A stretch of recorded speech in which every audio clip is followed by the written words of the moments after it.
Hello everyone, कैसे सभी लोग। आई होप बढ़िया होंगे, स्वस्थ होंगे, मस्त होंगे, अपनी पढ़ाई में भी व्यस्त होंगे। तो first of all, wishing you a very very happy Republic day.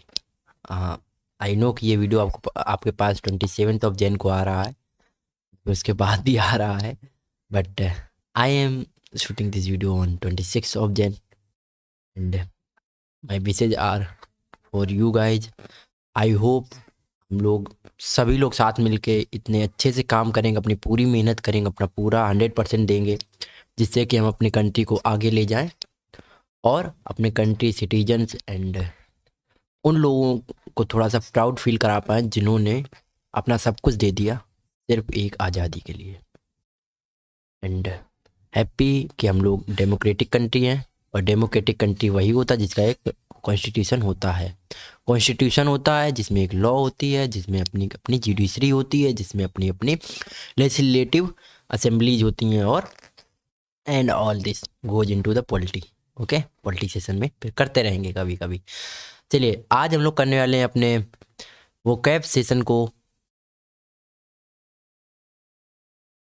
Session के पार्ट नंबर 21 को, शगुन साहित्य के 21 नंबर 21 है ना।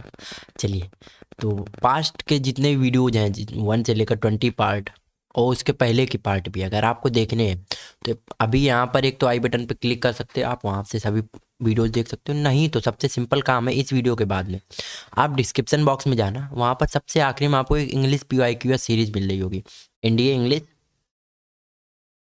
इंग्लिश PYQS सीरीज मिलेगी, वहाँ से आप उसको भी देख सकते हो। ओके, वहाँ पर आपको साइंस और मैथ की भी PYQS सीरीज मिलेगी, उसमें भी हमने बहुत अच्छे से डिटेल्ड में बता रखा। हमने जहाँ पर रेफरेंस चाहिए तो वहाँ NCERT का रेफरेंस लिया है। You can understand how credible source NCERT can be. उससे ज़्यादा तो कुछ भी नहीं है ना। तो NCERT से हम लोगों ने किया है साइंस एंड मैथ के लिए। तो जो मैथ कर रहे होंगे ना, वो बता सकते हैं कि मैथ का जो तरीका है करने का वो कैसा है। ओके, सो डू वॉच दो सेशंस ऑल्सो। ओके, चलिए स्टार्ट करते हैं अपने इस सफ़र को, आज के लेक्चर को। और इस सफ़र में हम लोग बात कर रहे होंगे अपने पहले वर्ड की, जो कि वर्ड हम लोग दे रखा है क्या, एमिटी। और इसका सेंटेंस ऐसा है कि we should always try to maintain and promote communal amity. अब एमिटी का मतलब क्या होता है? देखो, एमिटी वर्ड हमने पास्ट वीडियोज में हमने करा रखा। कैसे हमने करा रखा? हमने इसको बताया था, एक यूनिवर्सिटी है शायद एमिटी करके, एमिटी यूनिवर्सिटी। या फिर आप ऐसे याद करिए कि जब भी हमने आपको बताए हैं वर्ड फ्रेंडशिप के, तो हमने आपको वहाँ पर बताया है, हमने आपको वहाँ पर बता रखा है एमिएबल वर्ड, हमने आपको एमिकेबल बता रखा, हमने कॉर्टियस भी बताया था, वहीं पर हमने कहीं ना कहीं आपको एमिटी भी बताया। तो एमिटी का मतलब होता है फ्रेंडशिप करना, ठीक है। अच्छा, बॉन्डेज क्या होता? देखो, बॉन्डेज का मतलब होता है बॉन्ड, स्ट्रॉन्ग बॉन्ड करना, मतलब कनेक्टिविटी। ओके, कंटेंशन, देखो कंटेंशन होने वाला नहीं था, समझो कैसे। एक वर्ड होता कंटेंट, कहाँ यहाँ लिख देना, हमने टेलीग्राम चैनल पे ये वर्ड हमने दोनों लिख रखे हैं और बताए थे एक दिन। एक होता कंटेंशन, एक होता कंटेंट, एक होता कंटेंट, समझो। आप कहोगे इसके आगे बस ION लग गया है तो क्या मीनिंग अलग हो जाएगा? हमने कहा बिल्कुल अलग हो जाएगा। कुछ वर्ड ऐसे होते हैं जो कि कंफ्यूजिंग होते हैं, जिनमें से एक ये है। कंटेंट का मतलब होता है सेटिस्फाई करना, सेटिस्फाई होना, सेटिस्फाई होना। ओके, बट कंटेंशन का मतलब होता, कहते हैं ना, झगड़े की जड़, बोन ऑफ कंटेंशन। ओके, तो हम लोग बोलते हैं, इसे बोलते हैं डिसएग्रीमेंट, डिसएग्रीमेंट। ओके, या फिर रेंगल बोलते हैं इसको, रेंगल। रेंगल का मतलब भी होता झगड़ा, मूट। ठीक है, चलिए आगे चलते हैं। अगला है अंडरस्टैंडिंग। अंडरस्टैंडिंग का मतलब प्रॉपर अंडरस्टैंडिंग होना, वही दोनों लोगों के बीच में तालमेल, जिसे हम लोग कहते हैं ना। आगे बढ़ते हैं। अगला वर्ड दे रखा है एक्सटिंक्ट। एक्सटिंक्ट क्या वर्ड है? एक्सटिंक्ट। अब ये शायद है कि किसी एक ने ना सुना हो। अगर आप टीवी देखते हो, मोबाइल चलाते हो, कभी ना कभी जीवन में अपने बार सुना होगा। एक्सटिंक्ट वर्ड एक ऐसा वर्ड है जो कि अभी पास्ट ईयर्स में तो बहुत ही यूज हुआ है, क्योंकि इस वक्त जो ग्लोबल वार्मिंग है उसकी वजह से ये वर्ड बहुत आ रहा है। और अभी आपने सुना होगा एक डूम्स डे के बारे में, डूम्स क्लॉक के बारे में, उसमें आपने सुना होगा अगर आपने उसका आर्टिकल पढ़ा है तो, है ना। चलिए इसका सेंटेंस हम लोग पढ़ते हैं, फिर उसके बाद इसको बताते हैं क्या है। Many species of animal have become extinct during the last 100 years. हमने कहा ना कि पिछले पास्ट ईयर्स में तो आपने जरूर ही सुना होगा। इसका मतलब क्या है, देखो बहुत सारी स्पीसीज जो कि एनिमल की बहुत सारी प्रजातियां आ रही हैं, वो क्या है अब गायब हो चुकी। एक्सटिंक्ट का मतलब होता उनका अस्तित्व ही खत्म हो गया है, जिनका अस्तित्व ही ना रहा हो, जो नॉन एग्जिस्टेंट हो गए, जिनका अस्तित्व ही खत्म हो गया हो, जिनका एग्जिस्टेंस ही खत्म हो गया हो। और वो किस टाइम पे, लास्ट 100 ईयर्स में। लास्ट के 100 ईयर्स जो रहे हैं वो सच में बहुत भयानक रहे हैं। ओके, ह्यूमंस के लिए भी और अपने एनिमल्स के लिए भी, पूरी लिविंग कॉम के लिए ही पूरा बेकार रहा चीजें। ओके, अगला वर्ड हम लोग पास है, देखो इसका सिनोनिम क्या हो जाएगा, नॉन एग्जिस्टेंट। ठीक है, अग्रेसिव, अग्रेसिव तो होगा नहीं, अग्रेसिव तो होगा नहीं, है ना। अटैकिव जिसे बोलते हैं, अटैकिंग,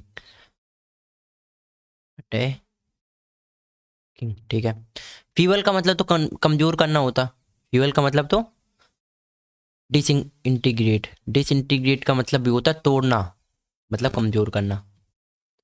डिसइंटीग्रेट करना, वीकन करना, वीकन। ओके, वीकन करना। ठीक है, डेबिलिटेट करना, हमने एक वर्ड आपको बताया था, डेबिलिटेट करना। ओके, डेबिलिटेट करना, डेबिलिटेट भी हमने बताया हुआ है ना। ओके, स्कैटर करना, स्कैटर का मतलब बिखेरना, स्कैटर का मतलब बिखेरना। ठीक है, स्कैटर का एक वर्ड होता है स्पार्स, स्पार्स का वैसे कम ही होता। देखो स्पार्स वर्ड वहां पर यूज होता है जब आपने पेड़ देखे होंगे, तो पेड़ क्या होते हैं, कौन सा पेड़ है ऐसा पेड़, अरे समझ लो यार पेड़ है यार, हैं हमारी ड्राइंग वैसे भी खराब है, क्या मजाक बनाना उसका। तो पेड़ जब दूर दूर होते हैं ना, तो मतलब वो स्पार्स होते हैं। जैसे जंगल होता है ना, बहुत सारे ऐसे जंगल होते हैं जो घने होते हैं, डेंस होते हैं, और बहुत सारे ऐसे होते हैं जो स्पार्स फॉरेस्ट होते हैं, तो उनके उनमें पेड़ बहुत दूर दूर लगे होते हैं, काफी काफी डिस्टेंस पे लगे होते हैं। ओके, चलिए आगे चलते हैं। अगला हम लोगों के पास है वर्ड जो है वो क्या है, प्रोसेलिटाइज करना। ओके, ये तो सिंपल है, ये शायद हमने एक बार बताया, शायद शायद आई थिंक हमने बताया है, और ऐसा सेंटेंस एक आया हुआ है। सेंटेंस क्या है, true religion does not require one to proselytize through guile और फोर्स। अब देखो गाइल का मतलब होता है बहलाना फुसलाना, बहलाना फुसलाना, परसुएट करना जिसे कहते हैं, परसुएस। ओके, और एक होता है बिगाइल, बिगाइल का मतलब होता है चालाक, और एक होता है गाइल, गाइल का मतलब होता है इनोसेंस, जो इनोसेंस होते हैं ना, इनोसेंट लोग। अब उनको बहला फुसला लेना, जैसे आपने केरला स्टोरी अभी सुनी होगी, उसमें भी यही होता था ना। हाँ, हाँ जी। तो प्रोसेलिटाइज का मतलब होता है धर्मांतरण करना, धर्मांतरण करना, मतलब एक रिलीजन से दूसरे रिलीजन में कन्वर्ट करना, convert one two other religion. एक रिलीजन का कोई बंदा या बंदी है, उसको दूसरे में कन्वर्ट करना। तो इसका ट्रांसलेट तो होने वाला नहीं था ना, अटैक होगा नहीं, अटैक तो होगा नहीं, हिप्नोटाइज होगा नहीं, और कन्वर्ट सही हो जाएगा। ठीक है, ओके ओके। अटैक का एक वर्ड हमने बता रखा, एसॉल्ट, एसॉल्ट करना। ठीक है, चलिए परसुएड का कभी भी सिनोनिम, सॉरी एंटोनिम लगाना हो तो डिसवेड लगाना है, डिसवेड का मतलब होता है मनाही करना। चलिए आगे चलते हैं। अगला है that the plan is both inhuman and preposterous, preposterous. अब देखो प्रीपोस्चरस का मतलब होता है वियर्ड। ओके, प्रीपोस्चरस का मतलब होता है एब्सर्ड, प्रीपोस्टरस का मतलब होता इलॉजिकल, प्रीपोस्टरस का मतलब होता इंसेन, और इसी का मतलब होता है इरेशनल, जिस बिना सिर पैर की बात करना, बिना सिर पैर की बात करना। सेंटेंस हम लोगों को दे रखा that the plan is both inhuman, inhuman का मतलब होता कैलस, अनकाइंड जिसे बोलते हैं, जिसे फीलिंग लेस बोलते हैं, फीलिंग लेस। अच्छा, कैलस का मतलब होता फीलिंग लेस मोस्टली। जब फीलिंग लेस ना दिया जाएगा तो अनकाइंड लगाना, अगर अनकाइंड भी नहीं दिया गया है तो एक वर्ड आता hard skinned, hard skinned. Hard skinned आपका वर्ड आ चुका है, एंटोनिम्स में पूछा गया शायद 2010 के पहले किसी पेपर में, इंडिया वाले में ही। तो इसका सही आंसर क्या हो जाएगा? एब्सर्ड हमें दिख गया, ठीक है। हार्टलेस होगा नहीं, अभी हमने बताया हार्टलेस भी इसी को बोलते हैं इनह्यूमन को, ओके। इम्प्रैक्टिकल नहीं, इम्प्रैक्टिकल होगा नहीं। और एबनॉर्मल का मतलब तो जो नॉर्मल ना हो, वियर्ड जे बोलते हैं, पर इसका मोस्ट सुटेबल आंसर एब्सर्ड ही होगा, ओके। चलिए आगे चलते हैं। अगला वर्ड है the attitude of the western countries towards the third world country. अब देखो ये जो लाइन है ये किसके लिए यूज होती है, देखो समझाते हैं। थर्ड वर्ल्ड कंट्री जब समझाते हैं, पहले वर्ड हम लोग दे रखा कैलस, समझो एक चीज। जब इंडिया ने नई हम लोगों को, जैसे कि 1947 में हम लोगों को आज़ादी मिली, उस टाइम जो हम लोगों का स्टैंस होता था किसी भी चीज़ में, वो मोस्ट ऑफ द स्टैंस में ये होता था कि हम लोग नेग्लिजिबल हैं। मतलब कि आप लेफ्ट साइड जाओगे या राइट साइड जाओगे तो हम कहते थे हम सीधे जाएंगे, हम कहीं बात ही नहीं करेंगे, दोनों लोगों में से कोई साथ नहीं देंगे। आप कोल्ड वॉर में रसिया की तरफ हो या फिर यूएसए की तरफ हो, हम कह देते थे हमें जाना ही नहीं किसी की तरफ, हमें किसी की तरफ जाना ही नहीं है। उस टाइम का स्टैंस जो होता था कि हम किसी को ना मना कर रहे हैं ना हाँ कर रहे हैं, तो उन लोगों को उस टाइम कहा गया था third world countries. Third world countries का मतलब देखो इनका एक अपना दुनिया चल रही है, क्योंकि ये चाहते हैं कि हम बन जाएं दुनिया के राजा, जो कि यूएसए वगैरह है। और सिमिलरली, सिमिलरली क्या है, रसिया वगैरह चाहते हैं कि हम अपनी दुनिया के राजा बन जाएं, क्योंकि इस वर्ल्ड को डोमिनेट हम करना चाहते हैं। देखो राजा हर व्यक्ति को बनना, हर कोई चाहता है हमारी डोमिनेशन हो। ये डोमिनेशन स्टार्ट हो गई थी जब सेकेंड वर्ल्ड वॉर में, सेकेंड वर्ल्ड वॉर में यूएसए ने जब जापान पे हिरोशिमा और नागासाकी के ऊपर फैटमैन और एक और नाम था क्या उसका, एटॉमिक बॉम्ब चलाया था, वहां से रसिया को थोड़ा सा डर आ गया, डर कहो या फिर जलन की भावना कहो, कि यूएसए और रसिया उसके पहले दोस्त थे, पर वहां से शुरू हो गया इनके बीच में एक इनोवेशन या फिर टेक्नोलॉजी में एक वॉर टाइप का स्टार्ट हो गया, जिसके नाम दिया गया कोल्ड वॉर, कोल्ड वॉर। और उस टाइम समझ लो इतना मतलब कि सीन हो गया था कि यूएसए चाहता था कि हम अगर डोमिनेशन करना है तो हमें अच्छा सबसे लेटेस्ट बनना पड़ेगा, सबसे टेक्नोलॉजी में या फिर अटैकिंग फील्ड में, या फिर अगर हम लोग को अपनी सेना में नए नए हथियार या और नई नई चीज़ें लाने में, जो कि टेक्नोलॉजिकल पावर में अच्छा होना, उसमें हमें आगे आगे होना। और रसिया चाहता था कि हम आगे हों, और वहाँ से जबकि दो दोस्त अच्छे खासे दुश्मन बन बैठे, ठीक है। अच्छा, यहाँ पर एक चीज़ समझ में आई कि उस टाइम सोचो, अगर हम लोग रसिया के साथ हो जाते तो यूएसए गुस्सा मानता, और यूएसए के साथ हो जाते तो रसिया गुस्सा मानता, तो इंडिया का स्टैंस क्या रह गया होगा, हमने दोनों को नेग्लिजिबल कर लिया, हमने दोनों को बात ही नहीं मानी, हमने ना इसका साथ दिया ना इसका साथ दिया। और उन लोगों का आ गया कि हम थर्ड वर्ल्ड में रहते हैं, इनका एक दुनिया चल रही, इनकी एक दुनिया चल रही, और हम लोगों की तीसरी दुनिया चल रही। काफ़ी ऐसे देश थे जो कि हम लोगों के साथ में थे, जो कि ऐसे छोटे मोटे देश थे, ज़्यादा कोई ऐसे बड़े बड़े नहीं थे, क्योंकि मोस्ट ऑफ दी तो कहीं ना कहीं जर्मनी जापान ऐसे लोग अपना अपना स्टैंस ले लिए तो उस टाइम। ओके, कैलस बताने वाले, तो कैलस का हम बता चुके हैं, अनफीलिंग होगा, अभी हमने बताया था। पैसिव का मतलब होता है आलसी आदमी, जिसे बोलते हैं sloth, sloth, lazy, inactive. Unkind होगा नहीं, अनकाइंड को बोलते हार्ड स्किन्ड। और कर्स्ड का मतलब होता श्राप, है ना, बैड मिस श्राप देना किसी को। चलिए, what ever the verdict of history may be. Verdict का मतलब होता है स्टेटमेंट। वर्डिक्ट का मतलब क्या होता है? स्टेटमेंट या फिर of history may be Chaplin will occupy the unique place in its places. Okay, verdict का मतलब होता स्टेटमेंट या फिर एक, हम लोग बोलते हैं स्टेटमेंट ही बोलते हैं, बट वो स्टेटमेंट होना चाहिए जुडिशरी से रिलेटेड, जुडिशियरी से रिलेटेड। ओके, तो वो आंसर क्या हो जाएगा? देखो, जजमेंट ही इकलौता इसमें ऑप्शन है जो कि जुडिशरी से रिलेटेड है। आउटकम का मतलब तो रिजल्ट होता है कि क्या आउटकम आया, क्या रिजल्ट आया। ओके, वॉइस का मतलब आवाज होती है। प्रिडिक्शन का मतलब तो इंट्यूशन, प्रिडिक्ट करना या फिर इंट्यूशन। इंट्यूशन का मतलब भी होता है कि अंदर से कुछ एक आवाज टाइप की आनी। या फिर हम लोग बोलते हैं एक अच्छा वर्ड होता है प्रिडिक्शन का, एस्टिमेट लगाना। वो तो हो ही गया, ठीक है, एस्टिमेट भी होता है। एक और वर्ड होता है, मैं याद नहीं आ रहा अभी।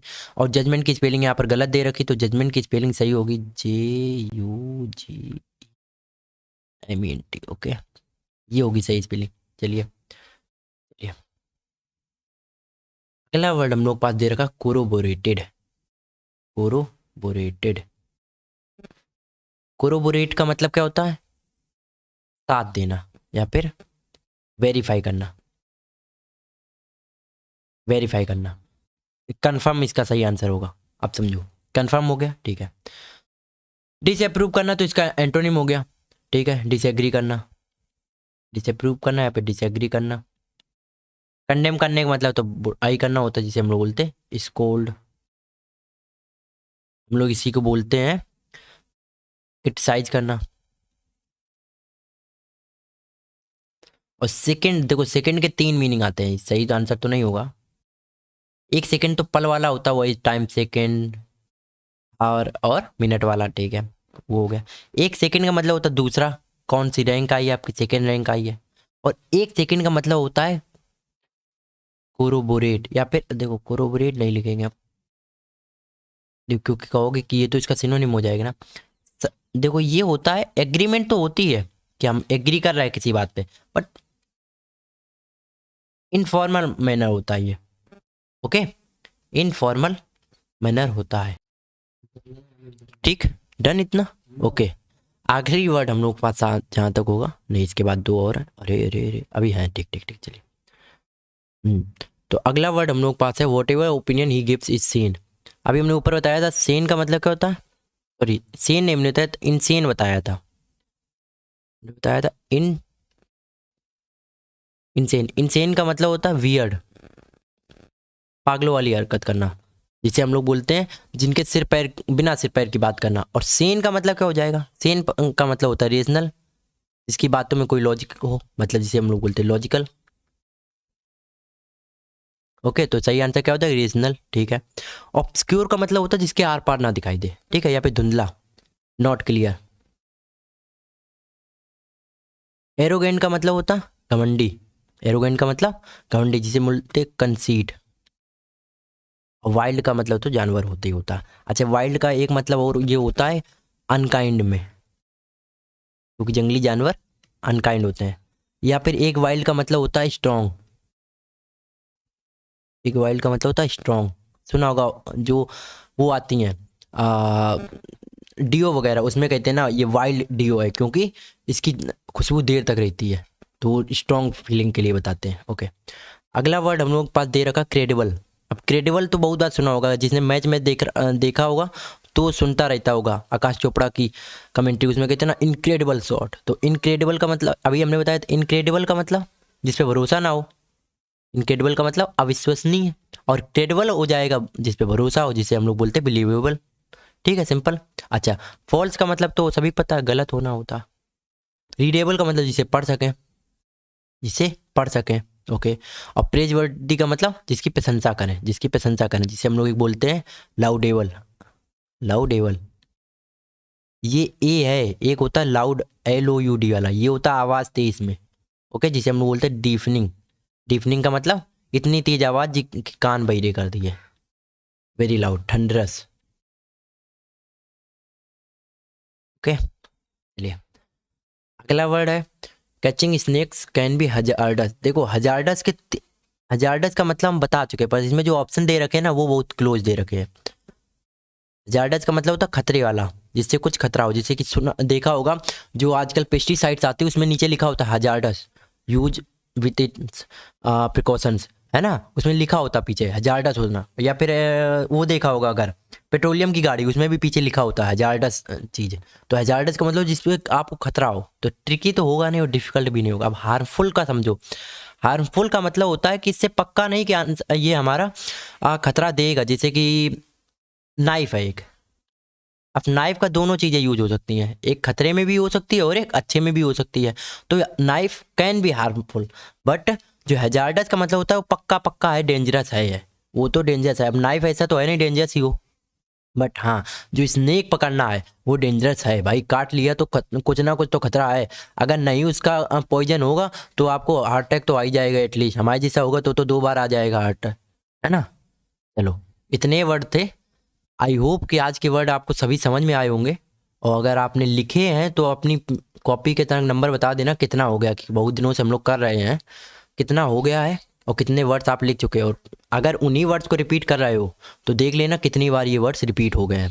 चलिए ये हम लोगों के 2014 का जो सेकेंड वाला एग्जाम हुआ तो उसमें ये क्वेश्चंस आए थे, ये सब सभी शब्द हम लोगों ने कर लिए हैं। और चलो भाई मिलते हैं। और अगर आपको ये वाली पूरी पीडीएफ चाहिए तो आप टेलीग्राम पे आ सकते हो, नीचे इंडियन जर्नी चैनल है अपना टेलीग्राम का और नीचे उसकी लिंक भी होगी। चलिए फिर मिलते हैं नए वीडियो में, तब तक के लिए बाय बाय।